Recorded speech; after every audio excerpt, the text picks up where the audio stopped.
analysis on this from Scott Lucas. He's a professor of international politics at Birmingham University and joins me now. Your thoughts as you hear about this incident, Scott?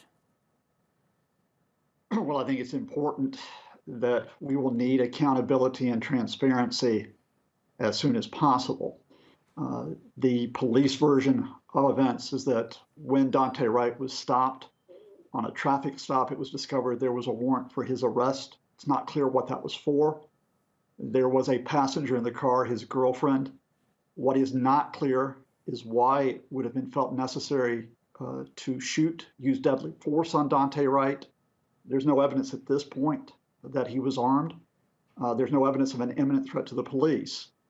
It will be essential to establish this as soon as possible, not just because of the immediate incident, and you're seeing the shots on your screen of the anger in the aftermath of it, but of course, this is happening during the trial of Derek Chauvin in Minneapolis, and Brooklyn Center is a suburb of Minneapolis. Chauvin is on trial for the killing of George Floyd last May. So this is another incident where a man has been killed, a black man has been killed, a family has lost a relative.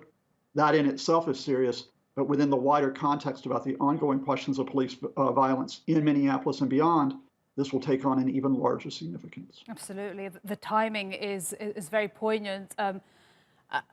And where do you think the debate about police brutality goes now? Well, I think it's important, first of all, not to prejudge what happens in this specific case. We could speculate it will not help. But I do think we can establish that America has had an issue with police violence, and it has an issue that has been raised by Black Lives Matter, not just this week, not just in the past 9 months, but for years and indeed decades.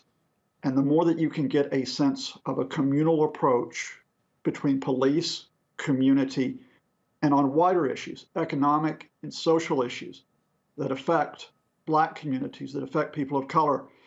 Well, look, I don't want to be talking to you a month from now about yet another incident where deadly violence has been used on an unarmed person. We have got to find a way forward out of this. Absolutely. And what do you think the reaction will be? I mean, it's incredible. It happened about 16 kilometers from where George Floyd was killed. People will be angry. They will be frustrated. There will be fear. There will be fear across communities throughout Minneapolis. And the more that you can respond to that with dialogue, with transparency from the police, with transparency from city officials, and with the engagement with communities, not just leaders, but at the grassroots, that's what's going to be needed now with a lot of sensitivity from all sides. Thank you so much. Scott Lucas, Professor of International Politics at Birmingham University. Appreciate your analysis as always.